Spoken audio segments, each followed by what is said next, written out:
So we are indeed the International African American Museum here in Charleston, South Carolina.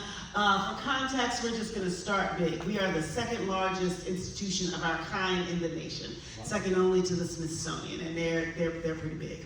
And so we are an encyclopedic African American history museum, and I'm going to be scrolling through a lot of pictures and imagery so you can get an idea of what we look like. So the question may come up, so why Charleston? Why South Carolina? Why would the second largest African American history museum end up in Charleston, South Carolina? And it is actually because of our location. So the museum hovers above the site of Gadsden's Wharf. So Gadsden's Wharf is the former site of our nation's most prolific transatlantic slave trading port, right? Historians will estimate that upwards of 40% of all enslaved Africans that came into what is now the United States would have come in through this very spot. When Gadsden's Wharf was active, it was the largest wharf complex in North America, not just here in this space. And so that gave us what we consider pride and power of place. Right?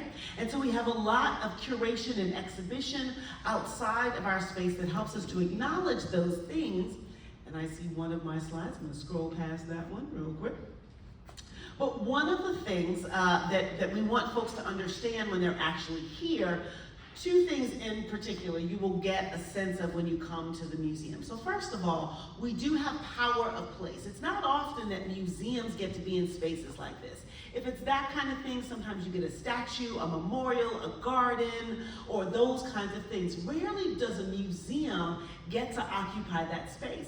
And that gives us the power of story, the power of interpretation, the power of explaining, the power of engagement. So we do indeed talk about slavery, this period of enslavement. We talk about how it was so important to South Carolina and building the nation. But even in doing so, we honor that this is neither the beginning nor the end of the African American journey.